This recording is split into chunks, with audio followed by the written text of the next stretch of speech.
আসসালামু আলাইকুম রহমতুল্লাহি ওয়া বারাকাতুহু। বন্ধুগণ, কেমন আছেন সবাই? এই ভিডিওটা আজ বাংলাতে করতে হয়েছে কেননা এই ভিডিওটা আমি বাঙালিদের জন্য বানাচ্ছি।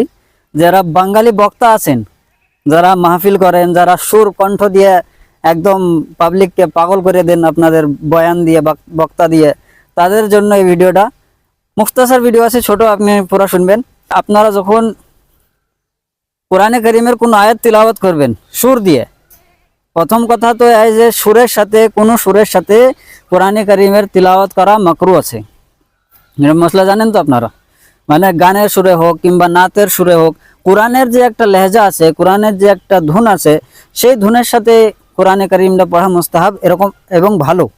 কিন্তু এই যে গানের আন্দাজে তিলাওয়াত হয়, তারপরে গজলের আন্দাজে তিলাওয়াত চলে আসে, মাহফিলে শোনা গেছে, তো এই সিস্টেমগুলো বিলকুল মাকরু হবে, এগুলো ভালো না।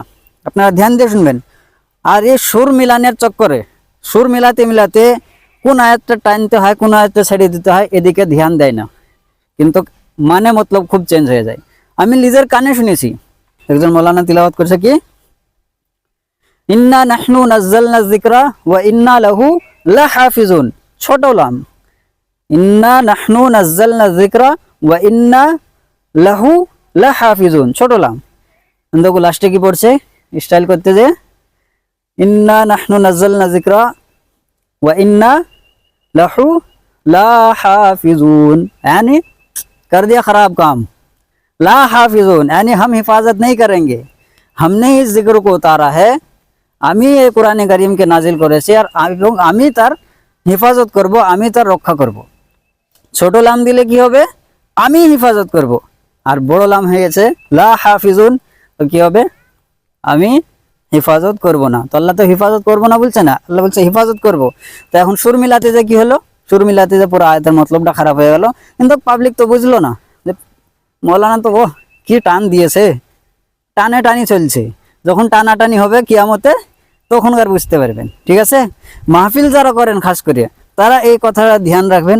আমি কাউকে বলছি না যে আপনারা টোন দিয়ে সুর দিয়ে বয়ান করবেন না কিছু, আমি তা বলছি না। যার যেরকম পছন্দ, কিন্তু পছন্দের ভিতরে একটা লিমিট আছে, লিমিটটাকে বজায় রেখে যেন আপনারা তেলাওয়াত করবেন, কেরাত করবেন, গজল গাইবেন, তারপরে কি আছে আল্লাহ রাসূলের ফজিলতকে বলবেন, কিয়ামতের আখিরাতের সবকে বয়ান করবেন। ঠিক আছে, সুর মিলান সেটা আপনার ব্যক্তিগত ব্যাপার, কিন্তু সুর মিলাতে যায় জানে এই কোরআন হাদিসের মানে মান সম্মান নিয়ে খেলাখেলি করেন না। ঠিক আছে।